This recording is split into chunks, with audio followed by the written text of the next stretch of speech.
ಗಂಡ ಇಲ್ಲದೆ ಇರೋರು ಸುಮಾರು ಜನ ಇದ್ದೀರಾ ಅಲ್ವಾ ಅಲ್ವಾ? ಎಷ್ಟು ಜನ ಇದ್ದೀರಾ ನೋಡವ್ವ. ನಾನು ಇವತ್ತು ನನ್ನ ಮಗನಿಗೆ ಜವಾಬ್ದಾರಿ ಕೊಟ್ಟು ಹೋಗ್ತೀನಿ. ಎಷ್ಟು ಬಂದು ಕೆಲಸ ಮಾಡಿಸ್ಕೊಳ್ತಾನೆ ನೋಡ್ತೀನಿ ನಾನು. ಇದು ಕನ್ನಡಮ್ಮನ ಸೇವೆ. ಜಯ ಹೇ ಕರ್ನಾಟಕ ಮಾತೆ ಅಂದರೆ ಯಾರು? ಕರ್ನಾಟಕ ಮಾತೆ ನಮ್ಮ ಹೆಣ್ಣು ಮಕ್ಕಳು, ನಮ್ಮ ತಾಯಂದಿರು. ಅವ್ರು ಸೇವೆ ಮಾಡಿದ್ರೆ ಕರ್ನಾಟಕ ಮಾತೆಗೆ ಸೇವೆ ಮಾಡ್ದಂಗೆ. ಏನಪ್ಪ ತಮ್ಮ, ನೀನು ನಿನ್ನ ಎಲ್ಲ ಯುವ ಕನ್ನಡಿಗರ ಸೇನೆ, ನಿಮ್ಮ ತಾಯಿ ಮನೆ, ನಾನು ತಾಯಿ ಇದ್ದಂಗೆ ಬಂದು ಈ ಅಷ್ಟೂ ಜನ ಹೆಣ್ಣುಮಕ್ಕಳಿಗೆ ನೀವು ಸಹಾಯ ಮಾಡಬೇಕು. ವಿಧವೆಯಂದಿರಿಗೆ ಮಕ್ಕಳು 18 ವರ್ಷದ ಕೆಳಗಡೆ ಇದ್ದರೆ ಪ್ರಾಯೋಜಕತ್ವ ಯೋಜನೆ ಅಂತ ಒಂದು ಸರ್ಕಾರದ ಕಾರ್ಯಕ್ರಮ ಇದೆ.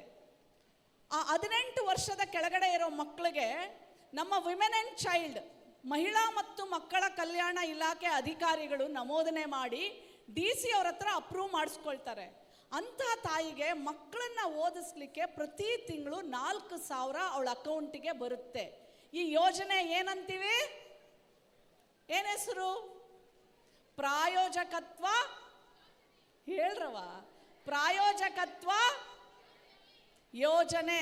ಬರೀ ನಿಮಗೆ ಅಲ್ಲ, ನಿಮ್ಮ ಅಕ್ಕಪಕ್ಕದಲ್ಲಿ ಯಾರಾದರೂ ಬಡ ಹೆಣ್ಮಗಳಿರ್ತಾಳೆ, ಗಂಡ ಸತ್ತೋಗಿರ್ತಾನೆ, ಮಕ್ಕಳನ್ನ ಸಾಕಕ್ಕೆ ಕಷ್ಟ, ನೀವು ಅವ್ರಿಗೆ ಸಹಾಯ ಮಾಡಬೇಕು. ಆಫೀಸ್ ಎಲ್ಲಿದೆ ಗೊತ್ತಾ ನಿಮಗೆ? ಗೊತ್ತಿದೆ ಅಂತಾದ್ರು ಅನ್ನಿ, ಗೊತ್ತಿಲ್ಲ ಅಂತಾದ್ರು ಅನ್ರವ, ಮಾತಾಡ್ರವ, ಇಲ್ಲಾಂದ್ರೆ ನಾನು ಮೈಕ್ ಇಟ್ಟು ಹೊರಟೋಗ್ಬಿಡ್ತೀನಿ.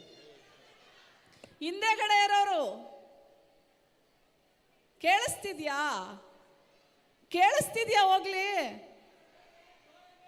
ಕೇಳಿಸ್ತಾ ಇಲ್ವಾ? ಕೇಳಿಸ್ತಿದ್ಯಾ?